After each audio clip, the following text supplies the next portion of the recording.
So hopefully this view is good. Please let me know down below. Eid Mubarak everybody, and I'm preparing the curry first, and this curry of mine everyone loves because they said it's very similar to the weddings. I've got £5 of mutton meat here. I'm going to add water to it and then a few spices. I'll show you. Okay, so add just enough water to cover it because we want the liquid to be concentrated. I've got a box of whole spice in here, and I'm just going to add a little bit inside there. Again, to give it a nice smell. So bay leaves, we've got ginger, black pepper in there, cardamom. Yeah, a little bit of everything, and I add that in there. And I'll show you later on how I separate it. And add a bit of chilli flakes in it. Now for you, if you don't like that much spice, you don't need to add that much in it. I love spice, so it's in there. And I'm going to leave it to boil. Once it's boiled, I'll lower the heat. And I'm putting it aside so I can prepare the rest of my mixture. Okay, so while that cooks, I'm going to prepare the gravy.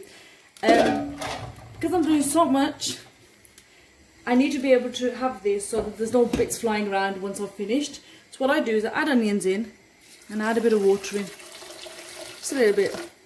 Well, just to cover the onions. I'm going to start adding a lot of stuff to this to make the gravy. So that's why I've got the water in here. So it just softens everything up before we cook it outright. So as I add it in, I'll let you know. And so what I'm doing is in between, I'm covering it and then adding some more things in. Okay, so I'm going to add in now. Oopsie. You'll be able to see.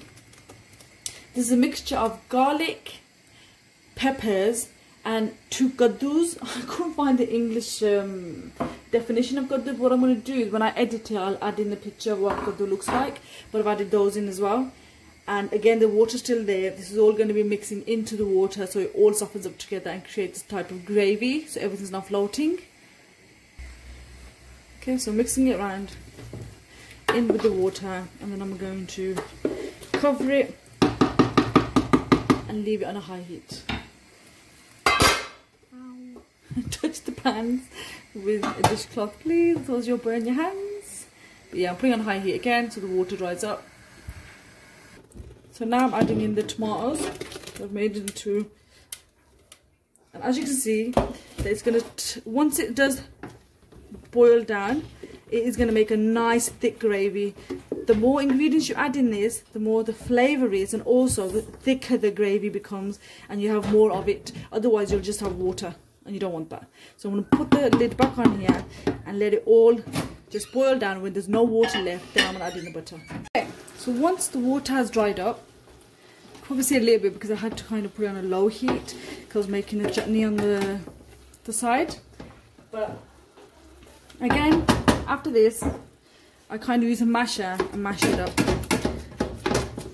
Just so, again, I can't stress enough, I don't want things floating around. Because when you go in a wedding, you can't see things floating around, you really can't. And I think that's had enough time anyway. So I add in 2 bouts of butter, and I add in a little bit of oil.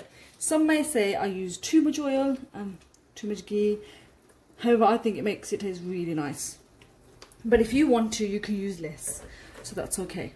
I'm going to add in the salt now. I've put in 3 tablespoons of oil because I normally put 2 in when I put, because we're going to put quite a lot of water in. If I'm putting 3 in, I can taste it later. And then, so I'm going to let this cook now in the butter. I'm also going to add actually some garam masala. So not the garam masala that I get from grounded already. It's the whole spice that I grind myself. And I'm going to add in a tablespoon of that.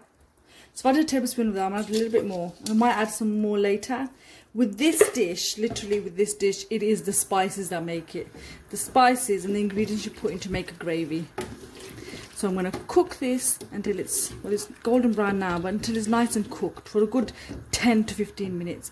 It did take it for it to boil down to the pulp that it was to about a good 25 minutes already.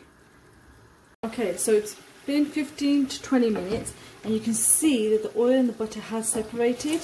I'm going to let it cook a little bit more so it just darkens up, because remember, the more you cook it, that's what gives it the colour at the end. I forgot to show you, this has been cooking really nicely alongside all of this, so you can see the colour. So it's been cooking alongside it. I'm going to add it in later. it's mutton meat, so it takes a lot longer to cook than lamb. If it was lamb, I would have popped it straight in. I wouldn't have tried to make it tender before. Okay, so I've cooked that for another 5 minutes, and I'm going to add in the Basaar and the paprika. I add in this I've put in 4 heaped tablespoons of the Basaar, and I use King of Spice, Kashmiri Basaar original, and I use I put 2 tablespoons of paprika. I'm going to see how the colour goes. If I need more, I'll put more in later with paprika, not with the Basaar. The Basaar 4 spoons is way enough. That's actually quite spicy, so if you want it slightly less spicy, add in 2 spoons or 2.5 spoons. See, that's a nice red colour. I want this, once I've cooked everything, to be a nice deep red. So I'm going to cook this just for a few minutes, and then I'm going to start adding the chicken in, because once, not chicken, so I can meat.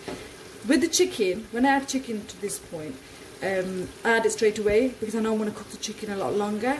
With this meat, it's already slightly tender. I'm going to pop it in, so I'm just going to let this cook for a little bit first, and then add it in. After about 2-3 minutes, I've added in another tablespoon of garam masala, a tablespoon and a bit, and I'm mixing that in as well with it, letting it cook slightly before I add the meat in.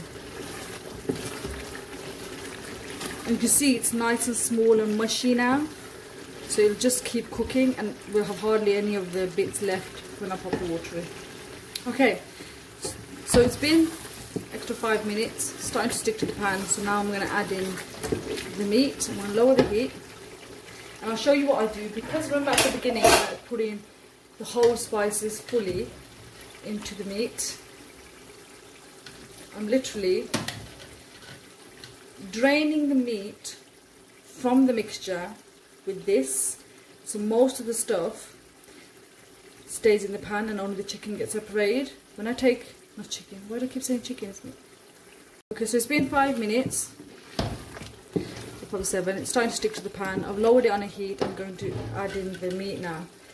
And what I've done is I've drained out the meat with this, because remember I added whole spices in at the beginning. I don't want the spices to follow through, so I'm just going to push it out and see if I see a leaf or anything there. I'll just take the leaf out and pop it back into the pan. And I'll keep doing this until I can get all the meat, transfer it into this dish. Okay, so I've slowly transferred everything onto this dish, and I'm going to cook it on a high heat. Now is the time where I pop in. I'm going to add in a bunch of coriander first. It looks a lot, but it'll be nice. And this, I'm telling you, makes the dish. This and the green chilies that I put in the end, the aroma that comes from this. And then the ginger I always put in at the end, not at the beginning. So I'm going to mix that in with the dish, mix it around, and now I'm going to cook it for 15 to 20 minutes on a high heat. I'm going to keep stirring it, and I will let you know after 15 minutes what it looks like. And it already smells so nice. I did pop in half a bunch more, because look, once you've mixed it, it doesn't look like there's that much in there. So don't worry, when you're popping it in, you'll think, oh my god, there's just be coriander everywhere, but it won't. I'm just going to keep cooking that now on a high heat. Okay, it's been 10 minutes. You see it's starting to cook, but you have to make sure you do keep stirring it every 2 to 3 minutes. We don't want it to stick, we don't want it to burn, we just want it to cook. So I'm going to give it another 10 minutes. Okay, so it's been 20 minutes. The colour is nice and burgundy, like a deep brown. I'm now adding in the greens. I've slit every single one of those chilies. Pop it in, and don't worry, these green chilies that I've slit in, because I've left them whole, they are not going to add any more spice to the dish. They're just going to add aroma, and anyone who wants a little bit more spice can take the chili and pop it in their plate, aka me. Okay, so now I need to drain the stock. I use this, a lot easier than trying to travel it from pan to pan. Let me pop that back into view so I can show you. Hopefully you can see that. Ow, don't touch it, like I said. Do not touch it with that. Yep, okay. So now hopefully you can see, if I pop in the stock, all the extra stuff will land on the sieve. I'm only putting a little bit in, and then I'm going to check it to see if that's the amount of water I need. Because remember, the water does dry up, and once the liquid or the curry cools down, the chicken sucks up more water, so you do need a little bit more extra water than what you think you need. So I'm just going to take that off, mix that around, and hopefully you can see if I pop it on a low heat. If I mix this around, when I pop my... Okay, so when I pop this in, it's still a thick consistency. I want a bit of water in this because it'll thicken up overnight, and I'm making it the day before. Okay, so I put in quite a bit of the gravy, the stock. See how nice and watery that is? That's how you want it. And now I'm going to put it on let it come to the boil, put it on a low heat, cover it, and leave it on a low heat for 15 minutes. It might take up to an hour, it might take up to 15 minutes. After 15 minutes, I'm going to check the meat, because I want the meat to be nice and tender, as if like as soon as you press it, it just breaks apart. And that's how you want it. You don't want it to be chewy. It has come to the boil, as you can see. Okay, so I've come back to about 20 minutes, 25 minutes. And this is what I want to show you. So when you take the meat out, it should just break off really easily. And that's when it's nice and tender. Look, it's just breaking off. So when you put it into your plate and you pop it into your mouth, it's lovely and tender and delicious. Alhamdulillah.